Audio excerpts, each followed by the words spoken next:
भक्तजनों, आप सभी को राधे राधे।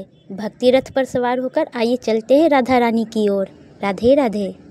उपासना के मार्ग में उपासक को ऐसी दृढ़ भावना बनानी है कि चाहे हमारे शरीर को भयानक पीड़ा मिले, अपमान मिले, तिरस्कार मिले, चाहे हमारा मन हमारे खिलाफ हो जाए, भोगों में आकर्षित कर दे, या विश्व हमारी निंदा करने लगे, मुझे किंचन मात्र भी कोई भय नहीं, अपने मार्ग में अटल रहूंगा।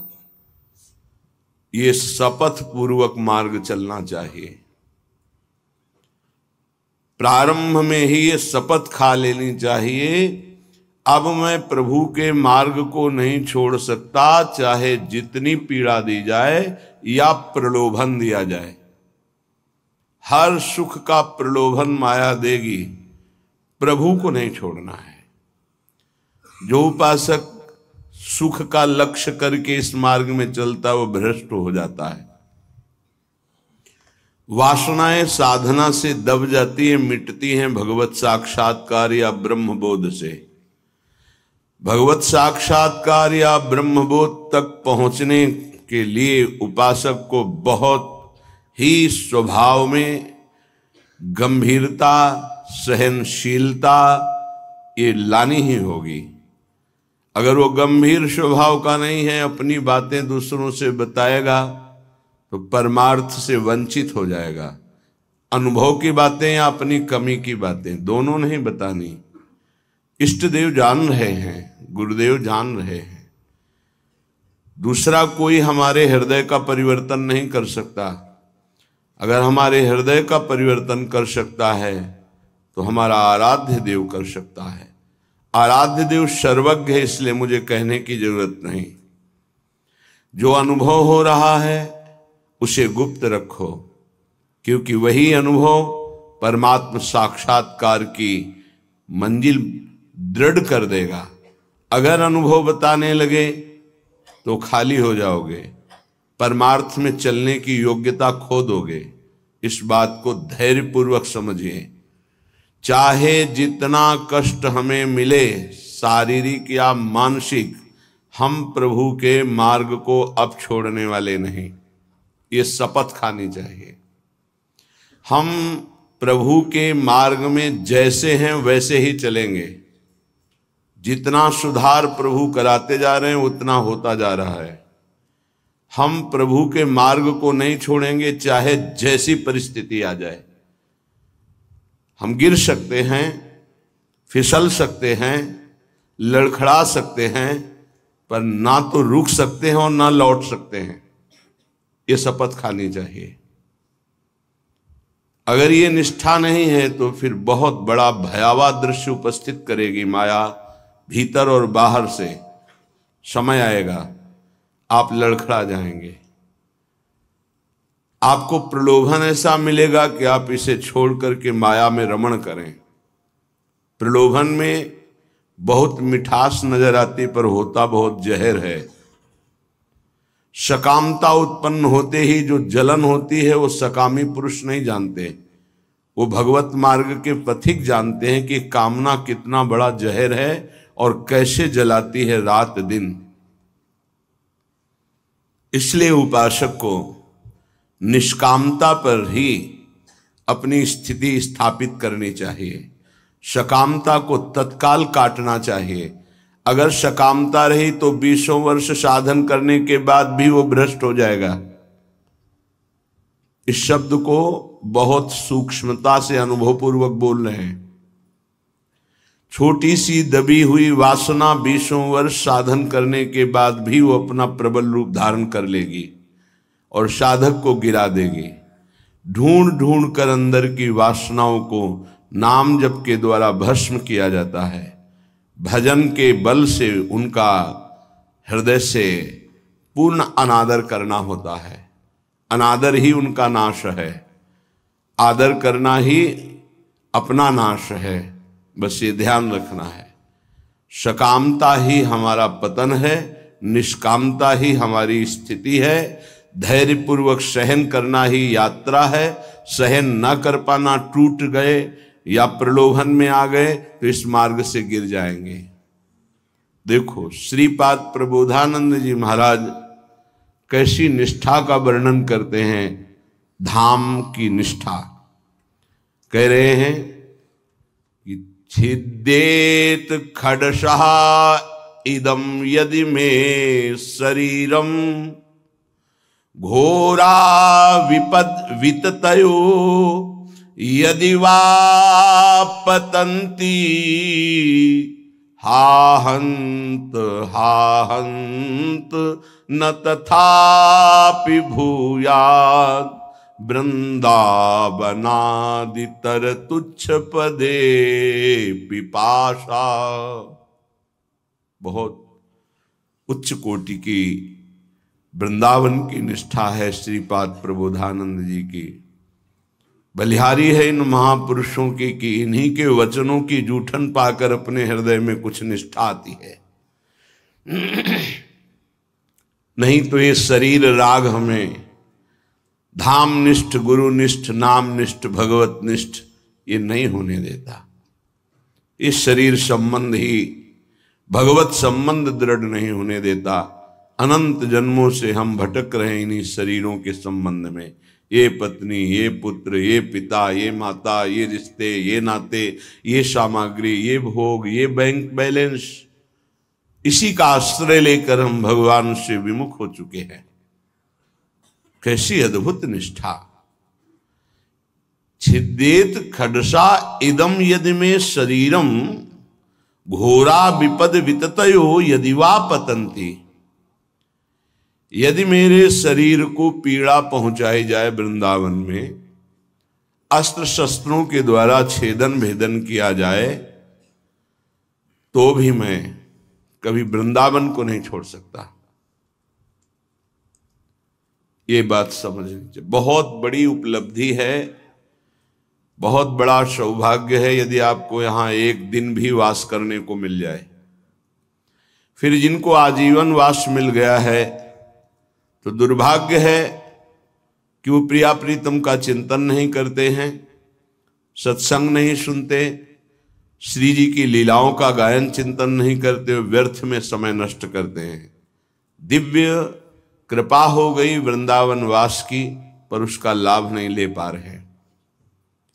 वृंदावन बसिके इतनो बड़ो सयान, जुगल चरण के भजन बिन निमिष न दीजे जान। पलक झपकने के समय को निमिष कहते हैं। इतना भी समय प्रिया प्रीतम के भजन से अगर खाली गया तो हमारा दुर्भाग्य है, हानि है, विपत्ति है।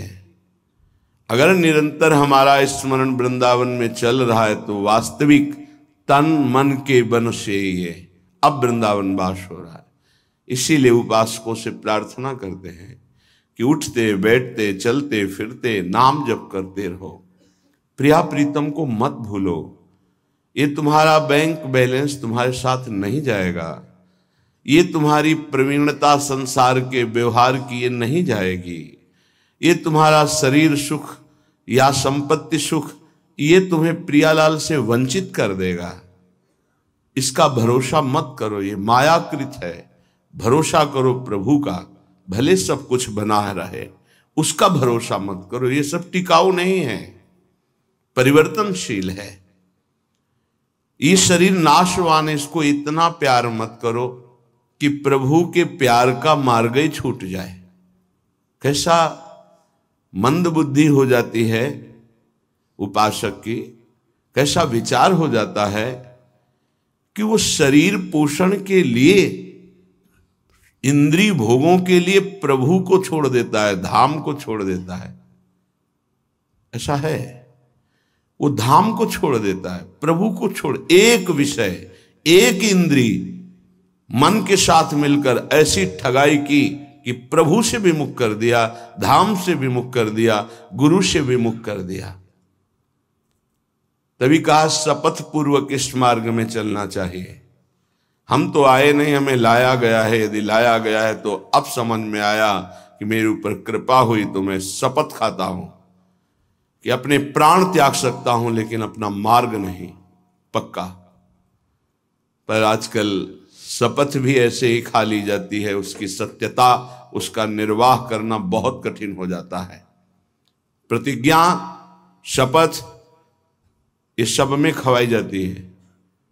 अगर किसी भी डिपार्टमेंट में है तो उसको शपथ खवाई जाती है, आप ये गुप्त बात कभी किसी को नहीं बताएंगे, आप ऐसे चलेंगे, आप राष्ट्र की रक्षा करेंगे, आप शपथ खाइए कि धर्म पूर्वक, सत्य पूर्वक अपने राष्ट्र के लिए प्राण समर्पित करेंगे। आप तो परमार्थ के प्रतीक हैं, अनंत ब्रह्मांडों के स्वामी के चरणारविंद के समीप परम पद प्राप्त करना है, तो आपको तो शपथ खानी ही होगी। क्यों? यदि शपथ पूर्वक नहीं चलोगे तो आपको माया भ्रष्ट कर देगी। शपथ पूर्वक चलने पर है कि गिरूंगा, लड़खड़ा जाऊंगा, लेकिन पैर से नहीं चल पाऊंगा, तो घसील के चलूंगा, लेकिन चलूंगा प्रभु की तरफ ही। अर्थात बिल्कुल योग्यता न रह जाने पर भी हम प्रभु के ही मार्ग में रहेंगे, हमको प्रभु से अब कोई अलग नहीं कर सकता। ये निश्चय करो, इसमें बहुत बड़ी सामर्थ्य है।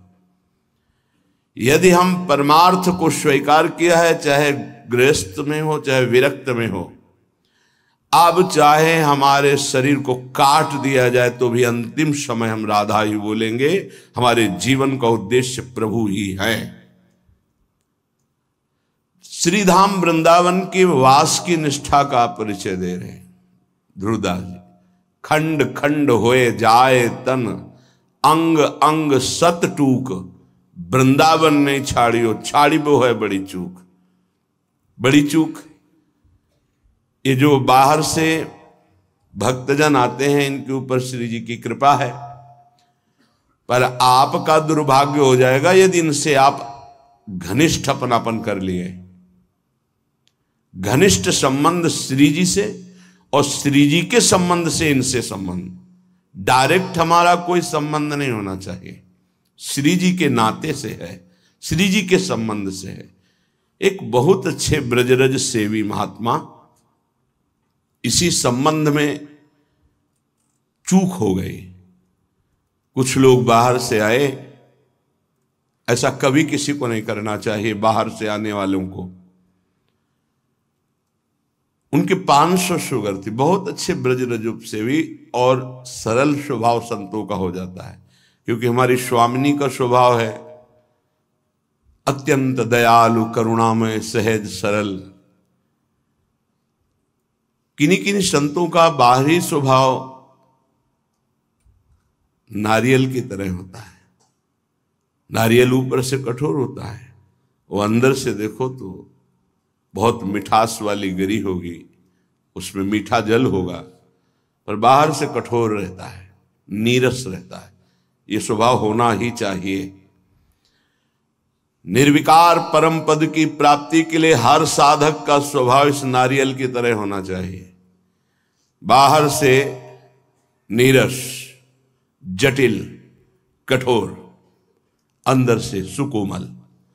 अगर बाहर से सुकोमल हो गए तो मारे जाओगे, इस मार्ग में मारे जाओगे। बाहर से रुद्र दृष्टि, हृदय ममता शून्य, हृदय ममता, निर्ममो निरहंकारा सम दुखा सुखा क्षमी, श्री भगवान का आदेश है। निर्ममो निरहंकारा, यदि परम पद की तरफ कदम बढ़ा रहे हो तो सोच लो तुम्हारा मार्ग क्या है। निर्ममो निरहंकारा, किसी से कोई ममता नहीं। वो आए और प्रार्थना की कि आपकी 500 शुगर है, ये किडनी फेल कर सकती है, ये दिल फेल कर सकती है, लीवर फेल। अच्छा, हमारे यहाँ बहुत डॉक्टर बढ़िया हैं, ले चलते हैं, 10-15 दिन सेवा करेंगे, आप स्वस्थ हो जाएंगे, फिर आ जाइए, दवा बन जाएगी, चलती रहेगी। उन्होंने स्वीकृति दे दी। वो नहीं वापस आए, वही शरीर पूरा हो गया। आप लोग बाहर से आते हैं वृंदावन लाभ लेने के लिए, अगर आपको श्रद्धा है और कोई संत बीमार है तो यहीं उसकी व्यवस्था कीजिए, उसको बंबई कलकत्ता दिल्ली ले जाने की कोशिश मत कीजिए। उसने अपने जीवन को श्रीधाम की रज में दिया है। कष्ट से पीड़ित होने के कारण, प्रबल निष्ठा ना होने के कारण हो सकता है वो हामी भर दे, तो आपको नहीं ले जाना है। वो कहे भी तो नहीं ले जाना है, नहीं महाराज हम यही व्यवस्था करेंगे आपकी, तब तो आपकी सेवा मानी गई। आप उनको धाम छोड़वा दिए तो कौन सी अमरवती पिला देंगे आप? क्या मृत्यु पर विजय आप दिला सकते हैं? क्या श्रीधाम वृंदावन दिला देगा? हाँ, ये है कि रजोपसेवी प्रियालाल के चरणारविंद के कहीं भी शरीर छूड़े, वो तो प्रिया प्रीतम में स्थित है। पर वो लाभ जो हम लोग याचना करते हैं कि जय श्री भट्ट धूलि धूसर तन यह आशा और धार, कुछ विशेषता है, पक्का मानिया। इस रज में शरीर छोड़ने की कुछ विशेषता है, मान लोगे तो जान जाओगे। तभी कह रहे खंड खंड होए जाए तन, अंग अंग सत टूक, वृंदावन नहीं छाड़ियो छाड़िबो है बड़ी चूक। यहां कह रहे हैं छिद्देत खडसा इदम यदि में शरीरम घोरा विपद विततयो यदि वा पतंती। यदि धार वाले अस्त्र से भी मेरा शरीर काटा जाए तो मैं वृंदावन का कभी त्याग नहीं कर सकता कि भाई वृंदावन में तो बहुत दुख मिल रहा है, अब तो चलते हैं यहां से। शपथ पूर्वक इसीलिए कहा है कि अगर शपथ पूर्वक नहीं रहोगे तो बड़ी विचित्र दशा है। हमारा धाम और धामी श्यामा श्याम बड़े कृपालु हैं। यदि आप जाना चाहते हो वो रोकेंगे नहीं, और नहीं जाना चाहते हो तो कभी जाना नहीं पड़ेगा, किसी भी कार्य के लिए नहीं जाना पड़ेगा। ये अपने अनुभव की बात कह रहा हूं, किसी भी कार्य के लिए नहीं जाना। और आपने निश्चय किया है कि बाहर जाकर ही हमारा काम चलेगा, तो पक्का बिना बाहर जाए आपका काम ही नहीं चल सकता। और आपने निश्चय किया है कि श्रीधाम वृंदावन नहीं छोड़ूंगा चाहे मर जाऊं, तो हर व्यवस्था जो तुम बाहर से नहीं कर सकते घर बैठे हो जाएगी, क्योंकि स्वामी जी के चरणों में स्वयं अनंत लोकों की सिद्धियां लुटती रहती है। विश्वास, धैर्य, सहनशीलता ये चाहिए इस मार्ग में। अगर सहनशील नहीं हो, विश्वास नहीं है, तो फिर आप टूट जाओगे। कितना कष्ट सहूं। आपको विश्वास दिलाते हैं इस स्थान का विशेष प्रभाव है धाम का, कि यहां विशेष कष्ट प्रभावित नहीं कर पाता। कलह कलेश न व्यापह ईठा इठौर विश्व ते न्यारी। यहां कष्ट भी आएगा तो बहुत सीमित रूप रख कर आएगा, वही बाहर जब आपके ऊपर प्रभाव डालेगा तो बड़ा भारी दुख होगा। प्रारब्ध भी आएगा तो शासित होकर आएगा प्रियाजू से, वो स्वतंत्र रूप से आक्रमण नहीं कर पाएगा, बाहर स्वतंत्र रूप से आक्रमण कर देगा। यदि घोर घोर विपत्तियां आकर हमको घेर ले तो भी हम वृंदावन नहीं छोड़ेंगे। ये शपथ पूर्वक रहना चाहिए। घोर विपद विततयो यदि वा पतंती, घोर विपत्ति आ जाए तो भी मैं अपनी निष्ठा से नहीं गिरूंगा। काट डाला जाऊं तो भी, घोर विपत्तियां दुख आ जाए तो भी मैं श्रीधाम वृंदावन को नहीं छोड़ने वाला। हा हंत हंत न तथापि भूयाद वृंदावनादितर तुच्छ पदे पिपाशा। हाय हाय, श्रीपाद कह रहे हाय हाय, जो वृंदावन का वास मिला और उसे छोड़ करके किसी भी लाभ के लिए बाहर जाते हैं तो हाय हाय। हरिराम व्यास जी ने एक पद में लिखा है, इतनी बड़ी कृपा हो गई और इसके बाद भी तुम वृंदावन का आश्रय वास का प्रभाव न जानने के कारण अन्य आश्रय लेते हो, अन्य सहारा लेते हो और यहां छोड़ कर जाते हो, तो मानो अपने सर पर पादुका चला रहे हो। अच्छा, स्वयं पतित पत्रकाण्यमृतवत् क्षुधा भक्षयन् तृषाह मिहिर्नंदिनी शुचिपयोंजलि भी पिबन कदा मधुर राधिका रमण रास केली स्थली बिलोक्य रसमग्न धीर दिवसामि वृंदावनम। ये प्रायः तैयारी की जाती है, ध्यान रखना। जैसे किसी को आर्मी में जाना है तो दौड़ भाग ये सब, पहलवानी करना है तो दंड बैठक खान पान और युद्ध की कलाएं, कुश्ती की कलाएं सीखता है। ऐसे ही हम भगवत मार्ग में चल रहे हैं तो हमें पुष्ट भी होना है और युक्तियां भी सीखनी कि शत्रु को कैसे पराजित करना है, क्योंकि हमारे शत्रु अंतर में बैठे हुए हैं। हमारा एक भी शत्रु बाहर नहीं होना चाहिए, किसी से राग द्वेष नहीं, अंदर की वृत्ति से हमारी दुश्मनी है जो भगवत विमुख करने वाली है, उसको पछाड़ना है। तो कह रहे स्वयं पतित पत्रकाण्यमृत वत क्षुधा भक्षयन। अगर वृंदावन में हमें भोजन नहीं मिला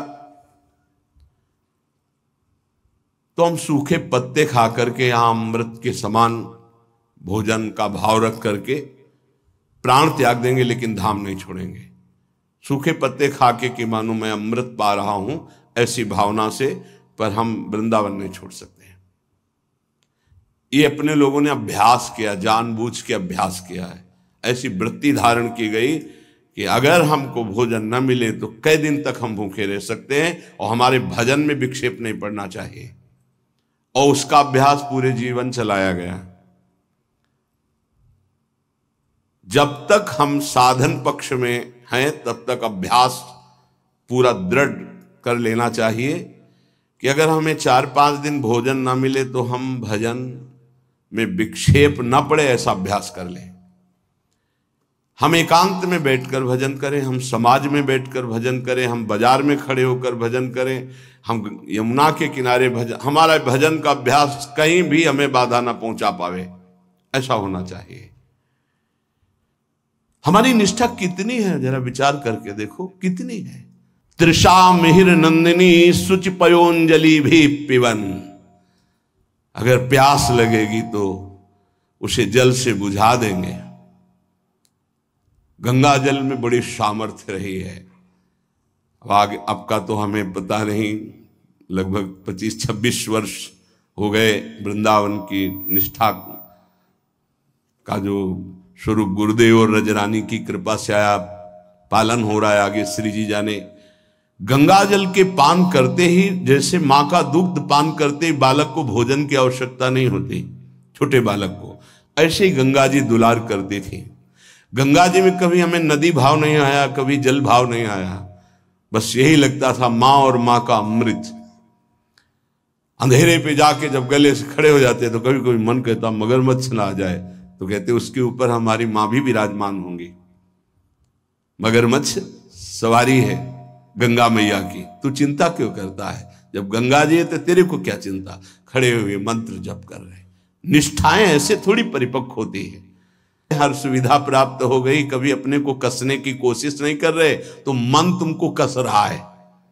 आज ये मिल जाता तो अच्छा, तो कभी एकांत में रो करके बोले कि आज श्री जी मिल जाती तो अच्छा, जीवन की यात्रा पूर्ण हो जाती। का आज कहीं श्याम सुंदर मिल जाते, कहीं लाडली लाल मिल जाते। कभी ऐसी आकांक्षा, बड़ा दुख होता है हृदय में कि साधक आकांक्षा विषयों की करता है, वस्तुओं की करता है, वो प्रियालाल की क्यों नहीं करता है? क्या प्रियालाल को तुमने अपना नहीं माना है? क्या जगत के भोग तुम्हारी सुख सामग्री हैं? कैसे तुम साधक हो? कैसे तुम भगवत मार्ग के पथिक हो? कदा मधुर राधिका रमण रास केलस्थली बिलोक्य रस मग्न धी रधिवशामि वृंदावनम। मेरी ऐसी वृत्ति कब होगी कि मैं वृंदावन को देख देख कर रोऊंगा कि ये वही स्थान है जहां हमारे प्रिया प्रीतम रह रहे हैं और खेल रहे हैं और मेरे नेत्र देख नहीं पा रहे हैं। कब ऐसा वृंदावन कृपा करेगा कि मैं देख देख करके मगन हूं कि मेरे प्रिया प्रीतम कैसे रास कर रहे, मेरे प्रिया प्रीतम कैसे वन विहार कर रहे, मेरे प्रिया प्रीतम कैसे झूला झूल रहे, मेरे प्रिया प्रीतम कैसे जल विहार कर रहे, नौका विहार कर रहे। साक्षात पुरौ श्री पुरुषोत्तमांघि सेवारसादप्यधिको रसौघः स्यन्देत वृंदा विपिनेप्य दृष्टे राधा प्रियेत्रोद्धव एव साक्षी।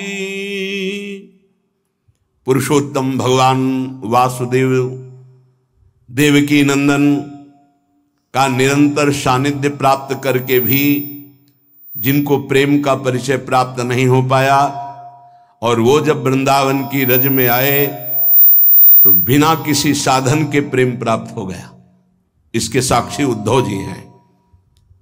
श्रीपाद कह रहे हैं कोई उनको साधन नहीं करना पड़ा, गोपी जनों के दर्शन, संभाषण, चरण धूलि, इसका स्पर्श होते ही प्रेम का प्रादुर्भाव हो गया। क्योंकि तैयार भूमि थी, भूमि तैयार थी, बीज के अंकुरण में देर नहीं लगी। अपने लोगों के ऊपर कृपा है, उसी रज में बैठे हैं, उसी रज में वास करते हैं, पर भूमि तैयार नहीं है। रोज ये सत्संग हो रहा है तो मानो किसान जैसे अपनी खेती को जोत करके उसे तैयार करता है, ऐसे मानो सत्संग आपके हृदय की भूमि को तैयार, ये जो शपथ पूर्वक चलिए, ये भूमि तैयार की जा रही है। लेकिन आप देखिए कहां साधक भूमि तैयार कर पाता है अपने हृदय की, जहां थोड़ी सी प्रतिकूलता की छाया भी आई कि भाग खड़ा हुआ। प्रतिकूलता नहीं आई, अभी प्रतिकूलता तो जानते नहीं, प्रतिकूलता की छाया आई कि भाग खड़ा हुआ। जो राधा प्रिय इस वृंदावन में वास स्वीकार करके रहने से रहता है, तो बिना किसी अन्य साधन के उसके हृदय में प्रेम प्रवाहित हो जाता है। इस बात के साक्षी हैं उद्धव जी, कोई साधन नहीं हुआ। जब वृंदावन आए तो इस रज की कृपा से ऐसे महाप्रेमी हुए। भगवान की कृपा से आज भी गिरिराज जी की तलहटी में वो अव्यक्त रूप से विराजमान रहते, कभी तलहटी नहीं छोड़ते। प्रकट में बद्री बन गए, लेकिन अप्रकट में यहीं रहते हैं गिरिराज जी की तलहटी में। उद्धव कुंड परिक्रमा मार्ग में मिलता है, उसी क्षेत्र में श्री उद्धव जी महाराज विराजमान रहते हैं। हमारे हृदय में यह अनुभव होना चाहिए कि हमारे ऊपर प्रभु की विशेष कृपा है। बस उस कृपा का अवगाहन, कभी दिव्यता की तरफ सोचिए। अपनी इंद्रियां और मन ये पार्थिव भोगों की तरफ ही सोचता रहता है। कोई पार्थिव व्यक्ति अनुकूल हो जाए तो हम नाच पड़ते हैं। प्रियालाल तुम्हें प्यार कर रहे हैं, तुम्हें नहीं दिखाई दे रहा, तुम्हारी समझ में नहीं आ रहा कि तुम्हें श्यामा से हम प्यार कर रहे हैं, इतना प्यार कर रहे हैं। हम मांग कर रहे हैं पार्थिव व्यक्ति के प्यार की, कोई प्रगट में मनुष्य हमें प्यार करे। हम मांग कर रहे हैं इंद्रियों के भोगों की। सच्चिदानंद सुख देने के लिए हरि गुरु तैयार है, हमें वो नहीं चाहिए। यही दुर्भाग्य है हमारा। उपासक सावधान, बहुत जन्म भोग भोग चुके हो, बहुत जन्म तुम किसी ना किसी के होते रहे हो। इस बार केवल श्री जी के इस शरीर को धरोहर की तरह हरि गुरु को समर्पित कर दो। ये आपकी वस्तु है, इस पर अब मेरा कोई अधिकार नहीं, तो हरि गुरु आपको समर्पित कर देंगे। लो, हमारा संपूर्ण वैभव आपका है। आप करके तो देखो, बड़ा सस्ता सौदा है। शरीर तो तुम माया में कितनी बार समर्पित कर चुके हो। एक बार मायाधीश प्रभु श्री जुगल सरकार को अपना जीवन समर्पित करके तो देखो।